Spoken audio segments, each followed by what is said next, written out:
नमस्कार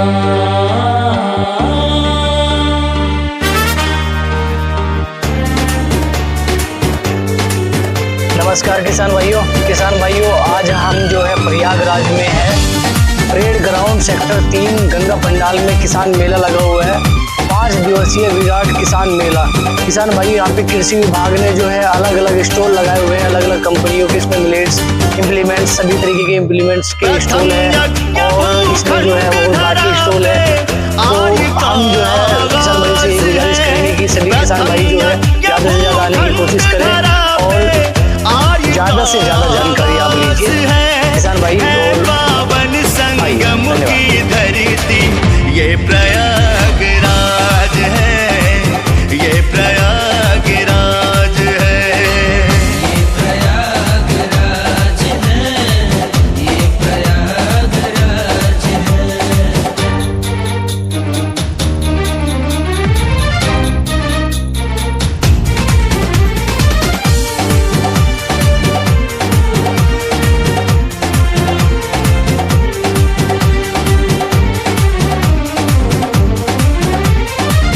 कण कण में भगवान बसे हैं, पग पग स्वर्ग से धाम यहाँ। गंगा यमुना सरस्वती मिल चरण पखारे राम यहाँ। तीर्थराज प्रयाग है, तीर्थराज प्रयाग है, तीर्थराज प्रयाग है, तीर्थराज प्रयाग है। धर्म का ये है राज मुकुट, धर्म का ये सनातनियों का नाज है पावन संगम की धरती ये प्रयागराज है, ये प्रयागराज है, ये प्रयागराज है, ये प्रयागराज है।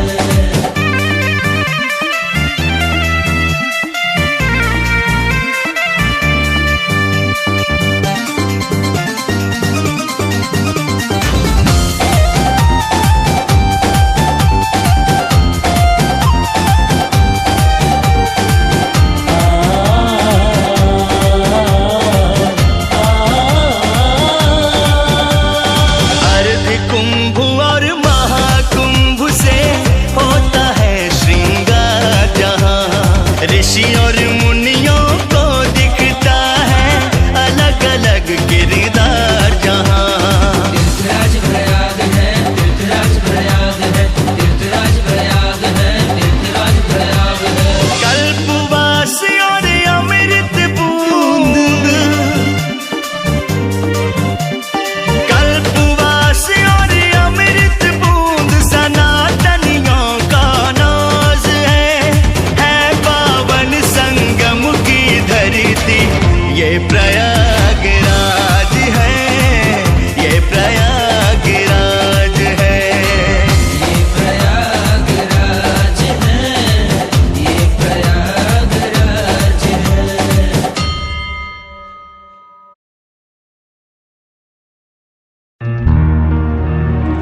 मैं उत्तर प्रदेश हूँ, अपना हाल बताने आया हूँ। कैसे स्वर्णिम गुजरा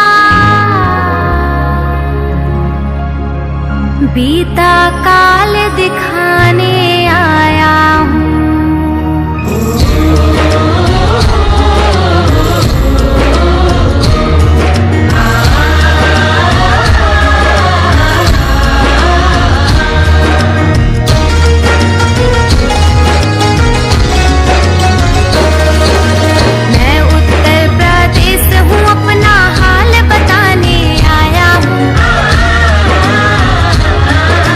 मैं उत्तर प्रदेश हूँ,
अपनी ऊर्जा ऊष्मा से वहाँ के अंधकार को मिटाते हुए उस स्थान को प्रकाशमान करेंगे। हमें जो भी उत्तरदायित्व, जो भी कर्तव्य हमारे निर्धारित हैं, उससे उस जगह पर पूरी तरह से ज्ञान का संचार करेंगे। इसके बाद मैं उप कृषि निदेशक महोदय प्रयागराज सर से अनुरोध करती हूँ कि माननीय कृषि मंत्री श्री सूर्य प्रताप शाही जी का पुष्प गुच्छ से स्वागत अभिनंदन करें। जेडीए सर से, डीडीपीपी मैडम से अनुरोध करती हूँ कि जेडीए ब्यूरो सर का पुष्प गुच्छ देकर स्वागत करें।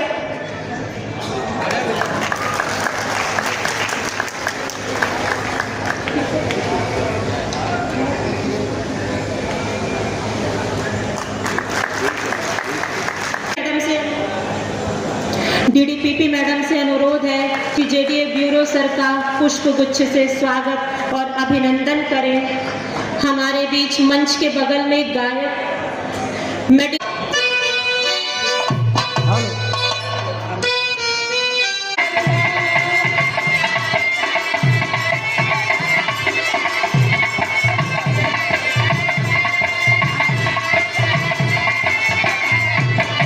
हमारे इस प्रयागराज की धरती पर पधारे मुख्य अतिथि माननीय श्री सूर्य प्रताप शाही जी, कृषि शिक्षा और अनुसंधान साथ में विपणन भी है, का हार्दिक स्वागत एवं अभिनंदन है। सौभाग्य से हमारे बीच माननीय जल शक्ति मंत्री श्री स्वतंत्र देव सिंह जी, माननीय उत्तर प्रदेश सरकार भी पधारे हैं। उनका भी हम इस धरती पे स्वागत और अभिनंदन करते हैं तथा प्रयागराज की धरती पर पधारे किसान भाइयों जो कि निरंतर सहयोग दे रहे हैं, आ रहे हैं, तकनीकी ज्ञान से अभिसिंचित हो रहे हैं, उनका भी हार्दिक अभिनंदन और वंदन है। सर, ये मेला प्रत्येक वर्ष 5 दिवसीय आपके निर्देश में लगता है और इसमें हम सभी कृषि विभाग के लोग और कृषि विज्ञान केंद्र के लोग किसानों के तकनीकी का ज्ञानवर्धन करते हैं। वर्तमान में यहाँ करीब करीब सभी प्रकार के यंत्र इस मेले में आए हुए हैं और सभी विभागों के स्टॉल भी यहाँ लगे हुए हैं। यह बताते हुए हमें अपार हर्ष हो रहा है कि खाद्यान्न के उत्पादन में हम अग्रणी हो चुके हैं और इस वर्ष 3,517 metric tonne, lakh metric tonne उत्पादन होने की संभावना है, जो कि गत वित्तीय वर्ष से लगभग 250 लाख मीट्रिक टन अधिक उत्पादन खाद्यान्न का होना संभावित है। गेहूं में हम लगभग 35 से 38% का योगदान पूरे देश में कर रहे हैं। चावल उत्पादन में भी हम पूरे भारत में दूसरे नंबर के राज्य हैं, प्रथम पश्चिम बंगाल है। कहने का आशय यह है कि उत्पादन की दृष्टि से हमें खाद्य सुरक्षा मिल चुकी है। हमारे आदरणीय करेंगे आप सब 5 काम, हाथ उठा के बताओ करेंगे। तो पहला काम है अपने नन्हे मुन्ने बच्चों से गुटखा मत मंगाना और मोबाइल मत पकड़ा दिया करो। थोड़ा उनको छत्रपति शिवाजी महाराज, राणा प्रताप और पूज्य बाबा भीमराव अंबेडकर की कहानियां सुनाओ, कैसे जीवन में लोग संघर्ष किए। पानी नहीं पीने देते थे लोग, तब भी समाज में रहकर संघर्ष करते हुए बैरिस्टर बने, लोग आगे बढ़े, संविधान में सहयोग किया। तो नन्हे मुन्ने बच्चों को पढ़ाना है, ठीक ढंग से पढ़ाना है, उनको समय 4-5 घंटा दो। नहीं कि मोबाइल पकड़ा दिया, पता नहीं क्या मोबाइल देख रहे हैं, आत्महत्या करेंगे, कुछ न कुछ करेंगे। इसलिए बच्चों को समय दो। नहीं तो एक तरफ मम्मी मोबाइल पकड़ ली, एक तरफ पापा पकड़ ले, एक तरफ बच्चे तीनों रील में पीछे हैं बिना मतलब का। तो पहला काम आपको करना है 2047 में देश जिस समय पूरे विश्व को दुनिया में दिशा दे, तो उसमें मेरा भी बेटा, मेरा भी नाती योगदान करे, ज्ञान अर्जित करके, ऐसा बच्चे का निर्माण। दूसरा, बूढ़े माँ बाप के पास थोड़ा 5 मिनट बैठा करो, नहीं तो उनकी आयु और घट जाएगी। जो 100 साल जिंदा रहने वाले हैं वो 80 में चल बसेंगे। कारण क्या, थाली पकड़ा दोगे तो अकेले वकील से बात नहीं करेंगे, बहुए से बात नहीं कर, ऐसे थाली पकड़ा दिया, बस भोजन क्या करेंगे वो। तो इसलिए थोड़ा 5-10 मिनट अपने माता पिता के पास बैठा करो। पत्नी बेटी माँ पर कभी हाथ, और चबूतरा के लिए, नाली के लिए, खड़ंजा के लिए गांव में लड़ो मत, और चबूतरा आगे बढ़ा के मत बनाओ, नाली कब्जा मत कर लो, इसलिए लड़ाई मत लड़ो।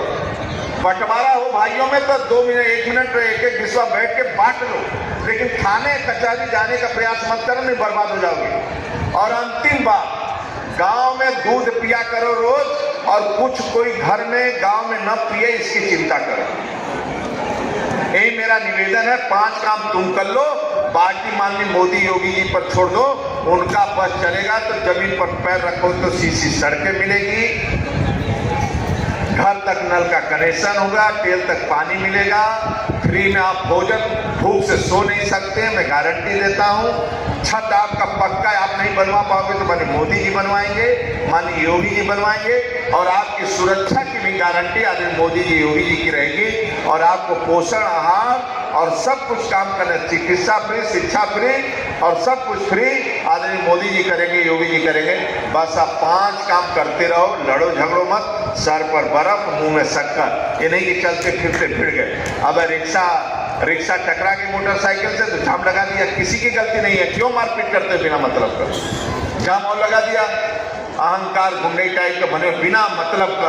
इसलिए सर पर बर्फ मुंह में शक्कर, बोलो तो मीठा और सोचो ठंडे दिमाग से, लड़ा झगड़ा मत करो। तो लड़ाई उड़ाई नहीं होती ना ज्यादा पति पत्नियों से। बहुत अच्छा प्रयागराज है, आपस में न लड़ो न झगड़ो, मिल कर रहो, नहीं तो बंटवारा हो जाता है। और बेटी बच्चों पर थोड़ा ध्यान रखते रहो, थोड़ा उनको पढ़ाते लिखाते रहो, 3-4 घंटा सुनो, रील पर व्यस्त मत रहो। इसमें रील पर कोई व्यस्त तो नहीं रहता है बहने भाइयों, कोई नहीं। बहुत अच्छा प्रयागराज है, खुश रहो, बहुत बहुत मस्त प्रयागराज। प्रयागराज की कृपा आप पर बना रहे, और शाहिद जी, माननीय शाहिद जी इसी तरह आपका सहयोग करते रहे, आप खुशहाल रहे। बहुत बहुत धन्यवाद। भारत माता की जय, वंदे मातरम। बहुत बहुत धन्यवाद सर, आपने अपने व्यस्त कार्यक्रम में हमारे अनुरोध को स्वीकार किया। त्रिवेणी संगम की इस पवित्र भूमि में सर आपने हमको अपना आशीष रोशन दिया। इसी कार्यक्रम में, क्योंकि सर का व्यस्त कार्यक्रम है, हम चाहेंगे कि सर हमारे कुछ योजना के लाभार्थी हैं उनको आपके कार्यक्रमों के माध्यम से सर प्रदान कराएं। तो 10,19,700 सर, कृपया जोरदार तालियों से उत्साहवर्धन कीजिए, क्योंकि आज जो कृषक यहाँ पर है, कल आप में से कोई एक यहाँ पर होगा। इसके बाद मैं दूसरे नंबर पर मेजा विकासखंड से श्रीमती सरिता सिंह जी को बुलाती हूँ, जिन्हें कस्टम हाईवे केंद्र पर रुपया 4 लाख का अनुदान की धनराशि 40 और 60% क्रमशः राज्य और केंद्र सरकार की डीबीटी के माध्यम से दी गई है। सरिता सिंह जी 4 लाख के अनुदान की धनराशि।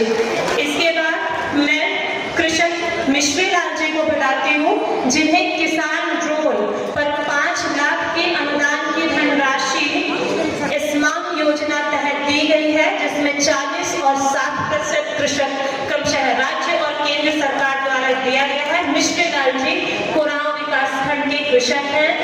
5 लाख का अनुदान किसान ड्रोन पर, और सर इन कृषक का किसान ड्रोन इस मेले प्रांगण में है। हम लोगों ने बनाने के लिए यहाँ उपस्थित जन जन से अनुरोध है, एक बार जोरदार तालियों से खेती, जैविक खेती के विषय में आगे यहाँ पर जानकारी देंगे डॉक्टर मनोज कुमार। नहीं थे, हमको विदेशों से अनाज आयात करना पड़ता था, तब हमारी आवश्यकता थी, हमारी मजबूरी थी कि हम रासायनिक उर्वरकों का प्रयोग करके ज्यादा से ज्यादा अनाज का उत्पादन करें और अपने देश को अनाज के मामले में, भंडार के मामले में आत्मनिर्भर बनाएं। वो प्रयास सरकार के द्वारा और हमारे अन्नदाता बंधुओं के द्वारा ये पूरा कर लिया गया। अब हमारे देश में कोई व्यक्ति भूखा नहीं सोता, अनाज के पर्याप्त भंडार हमारे देश में है। लेकिन आज जो हमने हानिकारक रसायनों से उत्पादित अनाज, फल सब्जियों का सेवन करना शुरू किया, तो आप देखेंगे कि हमारी जो धरती माता है वो बीमार होने के साथ साथ हमारे हर घर में पेट की बीमारी से तो कम से कम हर व्यक्ति ग्रसित है। तो अब हमको चेतने की आवश्यकता है कि हमको स्वास्थ्य से परिपूर्ण अनाज फल सब्जियों का उत्पादन करना है। और माननीय कृषि मंत्री जी के निर्देशन में प्राकृतिक खेती और जैविक खेती का लगातार प्रयास हो रहा है, प्रसार हो रहा है। यहाँ पर आपको केवल ये जानने की आवश्यकता है कि अगर हम जैविक खेती की बात करते हैं तो हमारे बीच में वर्मी कंपोस्ट, नेटिव कंपोस्ट उपलब्ध है। उनका प्रयोग करके हम अपने खेत की मिट्टी को सुरक्षित, स्वास्थ्यवर्धक और गुणवत्ता युक्त अनाज के उत्पादन के लिए प्रयोग कर सकते हैं। जैसा कि आज का हमारा विषय है यौगिक खेती, प्राकृतिक खेती, इसके लिए मैं अब माइक पर आमंत्रित करती हूँ जोनल इंचार्ज प्रयागराज मनोरमा दीदी को, जो प्रजापति ब्रह्मा कुमारी विद्यालय से हैं, जो आकर यहाँ हमें यौगिक खेती के विषय में जो भी जानकारी है उसे हम सभी को अवगत कराएंगी। मैडम, आपसे अनुरोध है। मनोरमा दीदी जी, जोनल इंचार्ज प्रयागराज। चर्चा हो रही, बहुत देर से सुन रही हूँ कि कम से कम लागत हो और अधिक से अधिक उत्पादन हो, लेकिन अभी हमारे डॉक्टर मनोज भाई जी एक बात कह गए। आने वाले समय में क्रॉप की भी रिपोर्ट है कि हमारे मन के लोभ ने हमें कहां से कहां पहुंचा दिया। थोड़ी सी रासायनिक खाद डालेंगे और हमें पैदावार दुगनी मिलेगी। और ये दुगनेपन का लोभ, या यूं कह लीजिए कि जल्दी मिले, किसान आज हमारा ये चाहता है कि कम समय के अंदर ज्यादा उपलब्धि हो, और उस ज्यादा उपलब्धि के चक्कर में हम धरती माँ का सीना छलनी करते चले जा रहे हैं। कीटाणु लगते हैं, मारो मारो की गतिविधि शुरू हो जाती है मन के अंदर भी और तन के अंदर भी। हम जितना रासायनिक डाल रहे हैं ये सीना छलनी होता जा रहा है। ये रिपोर्ट है वैज्ञानिकों की कि आगे आने वाले दिनों में ये धरती माँ हमें कुछ नहीं देगी, क्योंकि मर्ज बढ़ता गया। ज्यों-ज्यों दवा की ये रासायनिक तत्व हमारे केवल ऐसा नहीं कि कीटाणुओं को मारते हैं। अभी भैया बहुत अच्छे से बता रहे थे कि जो केचुआ है वो किस तरीके से हरवाहे का काम करता है, कोई दो राय नहीं। इस प्रकृति के सृजन में उस जगत नियंता ने हमें बहुत कुछ दिया है। जहाँ ये कीटाणु फसल को नुकसान पहुंचाते हैं, वहाँ मित्र कीटाणु भी तो हैं। धरती के नीचे कम से कम आप देखेंगे 6 इंच तक ऐसे कीटाणु भी हैं जो हमारी कृषि को बहुत लाभ पहुंचाते हैं। धन्यवाद। आप सभी किसान भाइयों, माताओं, बहनों, आप समझ रहे हैं कि आज हमारे लिए सात्विकता, सद्मन, अच्छे विचार कितने आवश्यक हैं। हम डेली न्यूज़पेपर में, अखबारों में पढ़ते हैं कि नए नए बच्चे हैं और विज्ञापन में हो के सुसाइड कर ले रहे हैं, कहीं कुछ ऐसी अप्रिय कार्य कर ले रहे हैं जो उनके जीवन के लिए भी हानिकर है।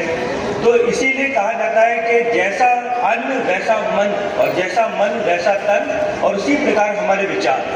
तो प्राकृतिक खेती सिर्फ एक खेती नहीं है, ये पूरी तरह से सांस्कृतिक और हमारे राष्ट्रीय धरोहर के रूप में हमारे जन जीवन से जुड़ा हुआ है। तो सभी से आग्रह है कि इन विचारों को हम अपने किचन, अपने रसोई में लाएं और उसको प्रचार प्रसार करें और उसको अपनाएं। इसी क्रम में हम अब अपने बीच में फार्मर प्रोड्यूसर ऑर्गेनाइजेशन से जुड़े हुए एक तो प्रगतिशील किसान सुधीर मौर्य जी को बुलाएंगे अपने बीच में कि वो बताएं और वो अपने जो उन्होंने यात्रा की है, अपने इसकी नर्सरी की, खेती की, कैसे उन्होंने चीज़ों को विकसित किया है। माननीय कृषि मंत्री जी को सादर प्रणाम और प्रयाग संगम की धरती पे स्वागत है। मंच पर बैठे हुए सभी हमारे माननीय गण एवं अधिकारीगण को स्वागत करते हैं। मैं सुधीर कुमार कौड़ियार ब्लॉक जनपद प्रयागराज से हूँ। हमारा FPO है Kaudiyar organic farmer producer company limited, Hathigaha में है, और हम हाईटेक नर्सरी पे काम करते हैं, और जो कि एक वर्तमान समय में एक चैलेंज भी है और आवश्यकता भी है, और हमें आगे बढ़ने में बहुत बड़ी मददगार साबित होती है।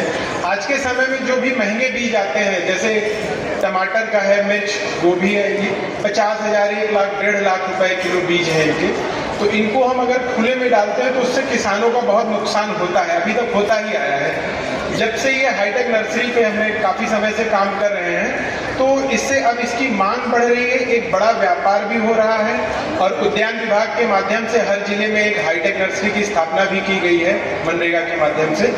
तो उससे अब इसका व्यापार बढ़ रहा है, जिससे अब बेमौसम में सब्जियों की नर्सरी तैयार करना आसान है, किसान खरीद सकते हैं और उचित दामों पे मिल जाता है। और दूसरा, हमारा एक FPO पे जो बहुत सारे चैलेंजेस होते हैं, जिसमें एक किसानों के प्रति जो मुख्य चैलेंज हमें आता है, हम अपनी फसल का उत्पादन कर लेते हैं। अगर हमें बढ़ानी है तो धान गेहूं से थोड़ा सा हटना पड़ेगा तभी, क्योंकि इसमें फिक्स है कि इतना लगभग तो मिलता है। तो अभी हमने एक आलू पे काम किया हुआ है पेप्सिको के साथ में, हमारा MOU है FPO का, ये हमारा तीसरा साल काम चल रहा है। अभी किसान वर्तमान समय में मार्केट की बहुत गंभीर समस्या जो चल रही है कि आलू जो खेत से तौल हो रही है वो लगभग 8-10 रुपए किलो जा रहा है, और ये जो पेप्सिको का आलू होता है, ये जब बुआई के समय ही कंपनी इसका निर्धारण कर देती है कि आप इतने इस साल का जो रेट है वो 13 रुपए 75 पैसे प्रति किलो है, जो कि किसान के खेत से ये रेट है, उसमें कोई भी चार्जेस नहीं कटते हैं किसान के, सीधा आपको 1 हफ्ते के 1 एकड़ में तकरीबन इसका 150 कुंटल उत्पादन होता है, और इसमें लगभग 1 एकड़ में 4 महीने में किसान को आमदनी होती है 2,05,000 के आसपास में, और इसमें लगभग 70,000 रुपए कुल लागत आती है। उसमें उसका लेबर तक जोड़ के ये मैं बता रहा हूँ आपको, 4 महीने में 1,30,000 रुपए का शुद्ध लाभ किसान प्राप्त कर रहे हैं। जैसा कि हमें विषय दिया गया कि हम उद्यान से संबंधित आपको जानकारियां दें। उद्यान के क्षेत्र में हमारे किसान भाइयों को बड़ी तेजी से आगे बढ़ना है, और ये हमारा इनकम का सबसे अच्छा एक साधन है, क्योंकि पौधे हम लोग एक बार लगाते हैं, और ये कम से कम 20-25 साल तक अगर इनकी हम लोग सेवा करते रहें तो हमारी पीढ़ी तक बदल जाती है, लेकिन पौधे हमारे समाप्त नहीं होते हैं। कुछ गलतियां हम लोग करते हैं जिसके कारण हमारे पौधे जो है समाप्त होने के कगार पे आ जाते हैं। मैं शपथ लेती हूँ मैं बाल विवाह के खिलाफ हर संभव प्रयास करेंगे। मैं सुनिश्चित करूंगी मेरे पास पड़ोस और समुदाय में किसी बालिका का बाल विवाह ना हो। मैं बाल विवाह के किसी भी प्रयास की सूचना पंचायत और सरकार को दूंगी। मैं सभी बच्चों की शिक्षा सुरक्षा और के लिए अपनी आवाज बुलंद करूंगी। मैं अपने बाल विवाह मुक्त भारत का निर्माण करूंगी। जय हिंद।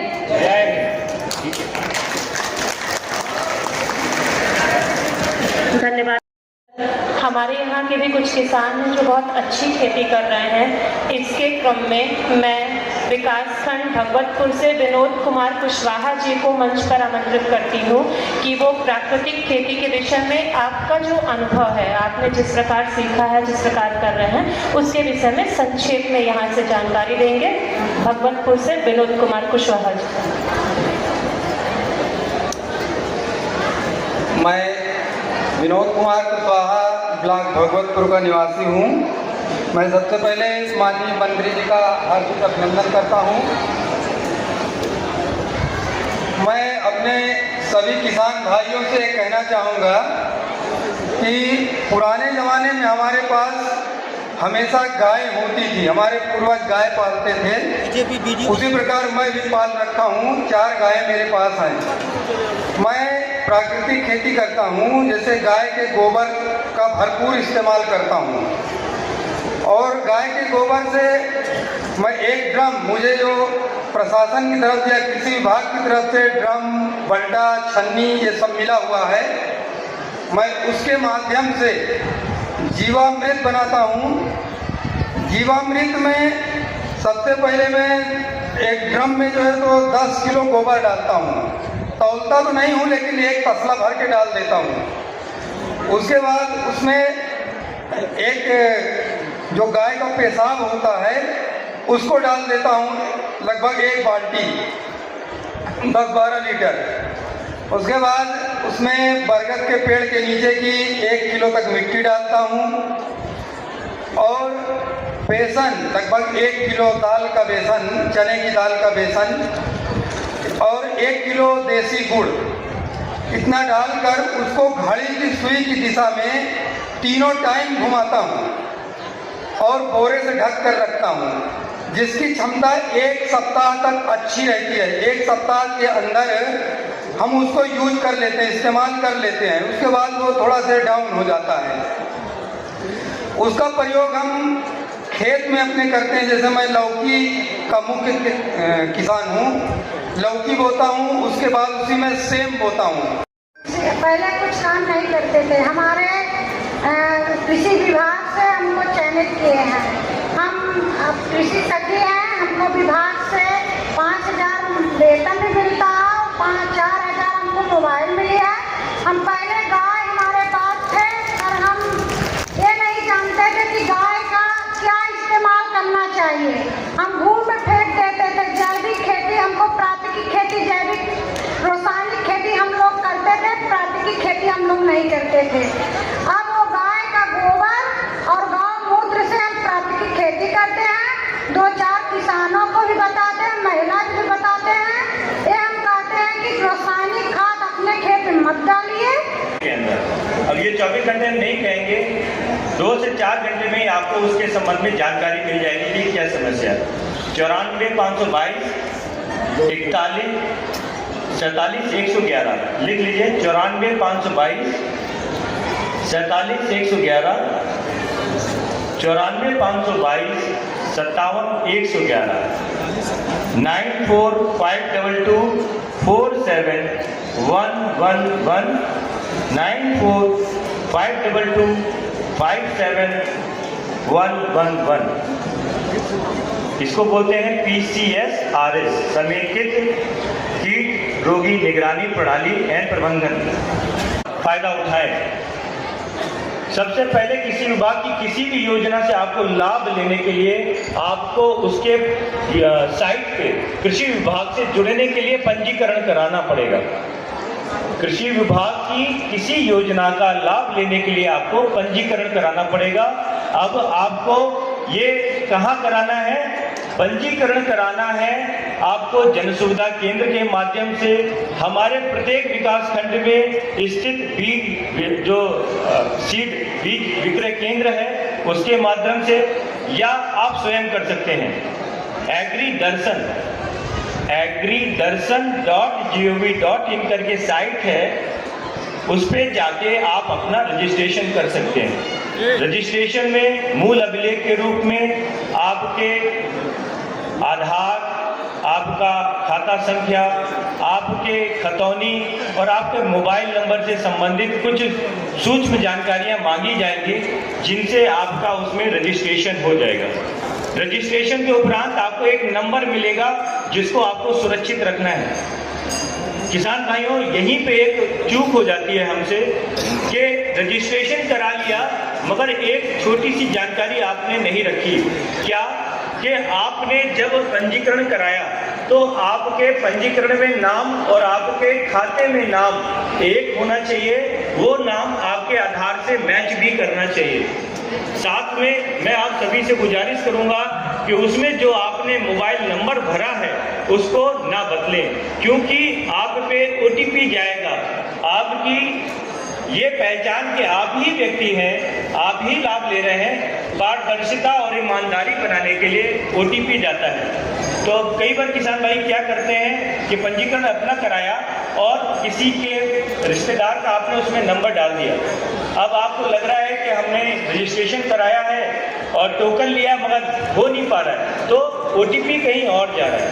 तो आपको मोबाइल नंबर नहीं बदलना है, उसी को रखना है। प्रगतिशील है, इसीलिए FPO का जन्म हुआ कि हम जब इकट्ठा होकर किसी भी उत्पाद को पैदा करेंगे, उसकी गुणवत्ता सुनिश्चित करेंगे, तो व्यापारी आपसे स्वयं आएगा, जुड़ेगा और इससे हमारी जो किसानों की जो ठहराव है, जो किसान जुड़ नहीं पा रहे, नई पीढ़ी जुड़ नहीं पा रही, वो उससे जुड़ेंगे और हमारा देश और हमारा किसान दोनों ही खुशहाल बनेंगे। आप लोगों ने धैर्यपूर्वक मुझे सुना, आप सभी को हृदय से धन्यवाद और यहाँ पधारने पे हृदय से पुनः धन्यवाद। नमस्कार। पार्ट बनते हैं। जब हम यहाँ आते हैं तो हमें बहुत सारी चीज़ें ऐसी पता चलती हैं कि कैसे हम भी आगे बढ़ सकते हैं, हम भी अपनी आय दुगनी कर सकते हैं। आज मैं यहाँ आप सबके साथ एक आग्रह करना चाहूँगी। जनपद प्रयागराज में एक बहुत ही वृहद कैंपेनिंग चल रही है फार्मर रजिस्ट्री की। मैं आप लोगों से आग्रह करूँगी कि आप लोग सभी फार्मर रजिस्ट्री में अपना पंजीकरण कराएं। क्या कारण क्या है इसका? आप अगर फार्मर रजिस्ट्री में पंजीकृत होते हैं, सबसे पहले तो PM किसान का जो लाभ है, किसान सम्मान निधि जो आपको मिलती है, वो उन्हीं लोगों को मिलेगी जिनका पंजीकरण फार्मर रजिस्ट्री में हो चुका है।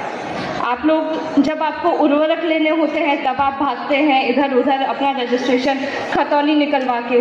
जब आप लोगों को अपना धान बेचना होता है, अपना गेहूं बेचना होता है, तब आप लोग SDM के ऑफिस के, तहसीलों के चक्कर लगाते हैं अपना सत्यापन कराने के लिए, ज़मीन सत्यापन कराने का। फार्मर रजिस्ट्री हमारा एक ऐसा प्लेटफॉर्म है जहाँ पे आपका और आपका डाटा सेव हो जाएगा, आपके पास कितनी ज़मीनें हैं, जिसके बाद आपको यहाँ इधर उधर भागना नहीं पड़ेगा। आपको ना तहसील के चक्कर लगाने पड़ेंगे, ना आपको कहीं लाइन में लगना पड़ेगा। आप सीधे अपना कार्य कर सकते हैं। इस वजह से अगर आपको PM किसान सम्मान निधि का लाभ चाहिए, अगर आपको अपनी चीज़ आसान बनाना है, आगे की जो भी प्रक्रिया है, तो फार्मर रजिस्ट्री का आपको पार्ट बनना होगा। सामान उसके ऊपर बाहर जाने पर वो टैक्स हमारे को भरना पड़े और इसलिए उस समझौते का वो हिस्सा नहीं होगा। लेकिन हमारा सामान बाहर जाए, विदेशों में जाए, इसके लिए हमको भी कोशिश करनी होगी। वो कैसे जाए? अभी CDO महोदया ने ये बताया कि हमारे यहाँ से भिंडी का एक्सपोर्ट हो रहा है। भिंडी जितने लोग जानते हैं जरा आप बताइए। भिंडी, अब देखिए ये किसान परिवार के लोग बैठे हैं, 100-200 लोगों का रहा है कि भिंडी को हम जानते हैं, भिंडी खाते हैं, लेकिन भिंडी को जानते नहीं हैं और भिंडी को खाएंगे लेकिन भिंडी को लगाएंगे नहीं। तो हमारी आमदनी कैसे बढ़ेगी?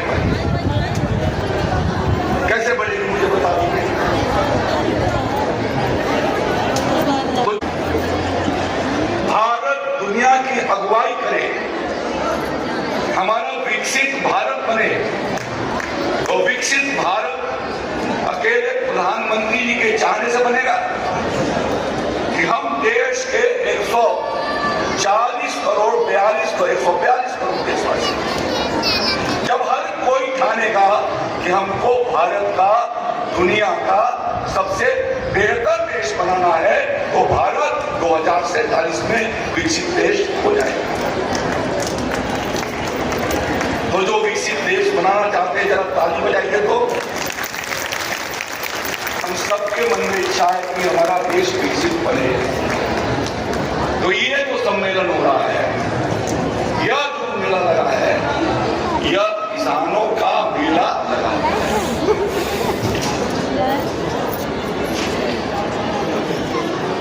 तो जो किसानों का मेला लगा है, यानी किसान यहाँ पर बैठे हुए हैं, किसान परिवार के लोग बैठे हुए हैं, तो प्रधानमंत्री जी ने विकसित भारत की व्याख्या करते हुए कहा